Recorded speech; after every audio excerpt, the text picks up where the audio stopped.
Bonjour et bienvenue dans cette nouvelle vidéo.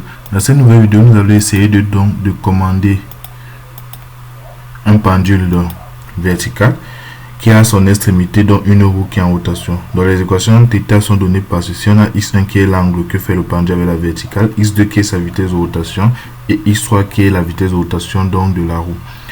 Donc pour commander son pendule, il nous faut fabriquer donc ce système en rouge qui va prendre dans X et renvoyer dans U pour que le pendule se place donc de façon verticale. Pour cela, donc, on va utiliser la méthode de la proportionnelle dérivée multiple et on se rend compte que c'est la dérivée d'ordre 2 que notre commande apparaît. Ceci nous permet donc de faire un placement de pôle en 1 avec les dérivés d'ordre 2 puisque c'est la dérivée d'ordre 2 de la sortie Y que U a apparu. Et là, on réussit à trouver notre commande. Donc, c'est ce que nous avons donc codé ici avec la fonction CTRL 1. On a donc notre V ici là. Et on a U. V étant ici là la dérivée seconde. Donc, lorsqu'on lance dans cette simulation, on voit dans notre système qui tourne pour essayer de se réguler. Et une fois arrivé à la verticale, le système n'avance plus, mais la roue continue à tourner et cela est normal puisque ce que nous asservissons c'est tout simplement le pendule mais pas la roue. Maintenant, si on veut que une fois arrivé à la position verticale tout le système s'arrête, il va falloir que on introduise notre commande en tenant compte de tous les paramètres cinétiques du système, c'est-à-dire x1, x2, x3. Donc on va essayer de construire dans un contrôleur à partir donc de cette sortie. Donc on revient sur notre méthode de proportionnelle dérivée multiple. On dérive jusqu'à faire apparaître la commande. En dérivée première, on voit que la commande apparaît, mais elle apparaît sauf qu'elle dépend de alpha 2 et alpha 3. Donc c'est une commande qui peut disparaître lorsque alpha 2 fois b est égal à alpha 3 fois c. Donc c'est une singularité lorsque alpha 2b égale à alpha 3c. Donc pour cela, on va donc considérer cette singularité et continuer donc à dériver.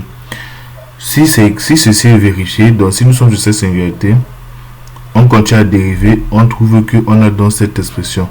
Et là, la commande U apparaît encore, mais avec toujours une condition sur alpha 1. Donc alpha 1 différent de 0, ce qui ne nous arrange pas. On veut une commande qui va apparaître, peu importe les valeurs de alpha 1, alpha 2 et alpha 3. Donc peu importe les valeurs de alpha 1, alpha 2, alpha 3, la commande doit pouvoir se trouver dans la dérivée multiple. C'est la raison pour laquelle on considère la singularité et on continue donc notre développement. Quand on continue notre développement à l'ordre 3, on se rend compte que à la dérivée d'ordre 3, on a la commande qui apparaît là, dans cette expression-ci, et la dérivée troisième de y peut s'écrire donc comme ceci. Donc on a réussi à trouver une commande qui ne dépend pas des coefficients alpha 1, alpha 2, alpha 3. Par conséquent, on va nous construire notre commande sur cette base. C'est ce que nous faisons dans la méthode de contrôle 2 où nous posons donc V égale donc à ceci, puisqu'on fait un placement de pôle en moins 1. On fait un placement de pôle en moins 1 pour pouvoir donc avoir la dérivée troisième. Donc on a V qui est égal à ça et on calcule donc U qui n'est rien d'autre que la dérivée seconde moins bx divisé par ax. Et on va simuler tout ça.